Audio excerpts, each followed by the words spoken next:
Good evening, everyone. My name is Meg Little. My name is Andrew Mack. And we're members of the UMass Student Permaculture Committee. We're here to talk to you tonight about the University of Massachusetts Amherst Permaculture Project, where we are turning grass into food right on the university campus. Before we tell you our story, you may be wondering what permaculture is.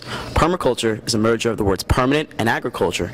It was created to mitigate environmental degradation while helping to solve issues associated with modern agriculture. Its approach is simple: to restore ecosystem health by mimicking natural processes.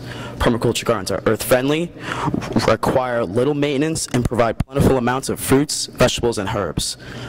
The principles of permaculture include observing patterns in nature, catching and storing energy, producing no waste, using renewable resources, and valuing diversity.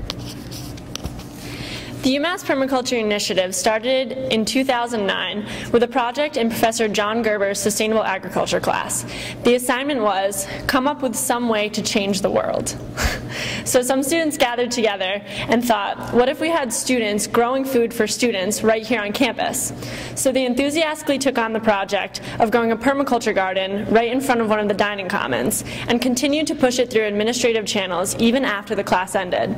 After a brief period of disappointment when the site was slated to be a temporary parking lot, the administration approved of implementing a permaculture garden at the quarter-acre site in front of Franklin Dining Commons.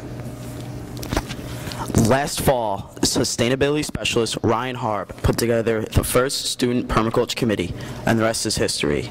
The permaculture committee is responsible for overseeing the transformation of the 10,000 square foot site into a highly productive and low maintenance garden using no fossil fuels.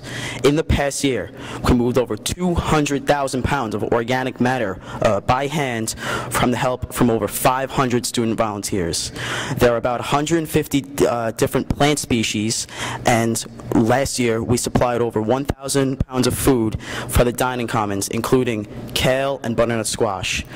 None of these amazing accomplishments would have been possible were it not for the UMass students and their amazing enthusiasm and support. Since the beginning, this has been a student project. The idea was created by students, it has been run by a student committee, and the majority of support, enthusiasm, and volunteer work have come from students. It is an inspiring example of the power we students have at UMass, as well as the potential for other projects like this at other campuses. One unique aspect of UMass permaculture is the educational focus.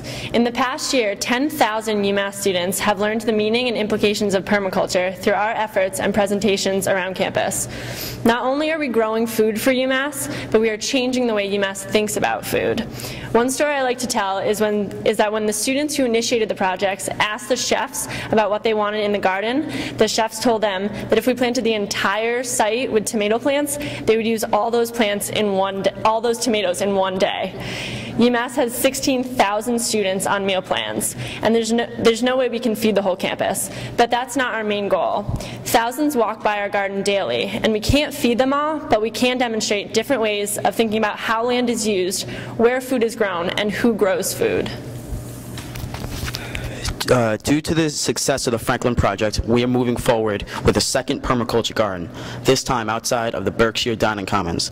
It is a neglected site with rocky, compacted, dead soil where even grass can barely grow. We hope to use this site as an educational tool highlighting the regenerative capacity of permaculture. Not only does permaculture grow food, but it also heals and remediates degraded landscapes.